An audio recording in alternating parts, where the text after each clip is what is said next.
Okay, Assalamualaikum warahmatullahi wabarakatuh dan salam sejahtera and welcome back to my channel Azlan MODYN. Sedikit sama ada cerita, banyak sama kita lepas kita kongsi rezeki tu barulah barakah. So apa khabar rakan-rakan mak daripada Sabang sampai ke Merauke, daripada seluruh kepulauan Indonesia. Rakan-rakan daripada Semenanjung Malaysia, daripada utara sampai ke selatan, termasuk Sabah, Sarawak, Brunei Darussalam, Singapura semua. Mak mengharapkan you sentiasa dirahmati Allah, tak sah jangan bertangguh, janganlah berlengah jumpa pakar perubatan kerana mencegah itu lebih baik daripada mengubati. Okey, hari ni kita akan bersiaran. Mak nak tunggu kawan mak ni. Kawan dia macam mak punya followers. Dia daripada Shah Alam. Jangan kena scam sudah. Mak tengah tunggu ni, tak sampai-sampai. Katanya dia sampai hotel, dia nak belanja mak makan. Dia kata kau punya celoteh tu buat aku terhibur. Entah ya ke tidak. Dia kata nak belanja makan. Mak pun tunggu ni.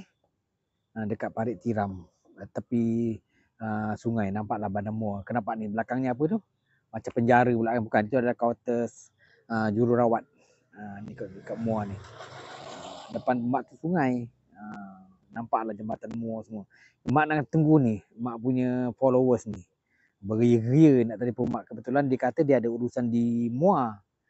So dia datang dengan family dia lah, dengan keluarga dia. So orang dah panggil, kita datang lah. Orang dah undang, kita datang lah. Kebetulan dekat. Dia turun Muar, mak boleh lah layan. Kita tengok, mak tunggu ni. Mak tunggu dia kejap lagi. Kalau nak scam, parah. Ni nampak. Dah sampai dah. Dah sampai dah kawan mak ni. Dah sampai dah kawan mak. Tepi sikit. Lumayan saudaraku. Nampak salam dulu. Ini nak belanja mak makan ni. Jom kita pergi. Tengok. Ni. Ini anak darahnya. Ni anak darahnya. Sarah. Jom. Kita. Untung malam ni ada orang nak belanja. Dah sampai. Orang ramai tu. Sangat ramai. Tengok. Sangat ramai. Tengoklah. Sangat ramai. Macam mana mak nak buat video ni? Sangat ramai. Apa yang nak pilih? Tengok. Apa nak dipilih?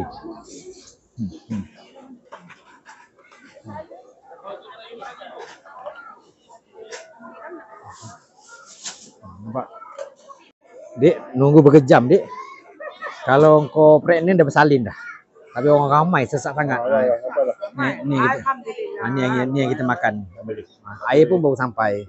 Terima kasih banyak bang. Walaupun jiwa terseksa, air tunggu lama. Orang nampak, nasib baik yang datang tu senyum. Ramai orang, sesak. Memang sesak penuh. Ya Allah, sampai ke atas. Biarlah mak makan dulu ya. Mak dah selesai makan.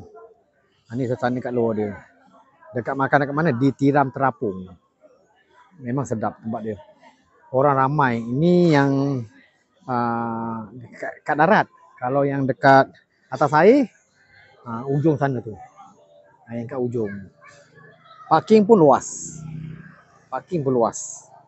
Nampak? Sana pun ada parking. Tapi memang sesak orang. Mak dah selesai dah. Dah selesai makan. Kita lagi nak balik. Kita nak balik. Terima kasih belanja makan. Kita tengok. Dia orang support mak tau. Dekat YouTube. Sedap tak kau makan kat sini? Sedap. Di Tiram. Ulu Tiram Johor Bahru. Di Tiram. Orang Shah Alam telefon anak-anaknya. Terbaik. Dia kata nak bawa bas, Cik. Next time dia kata nak bawa bas datang sini, dia kata. Dah ambil nombor dah kata dia. Okeylah, kita jumpa. Terima kasih banyak. Memang terbaik. Memang terbaik kan. Di Tiram. Okey, bye. Assalamualaikum warahmatullahi wabarakatuh. Jumpa anda di puncak kejayaan. Kurangkan kontroversi, tegakkan batasi, hiasi pribadi. Yang paling penting berdiri di atas kaki sendiri. Doa selalu, insya-Allah bahagia akan mengiringi. Okey, bye.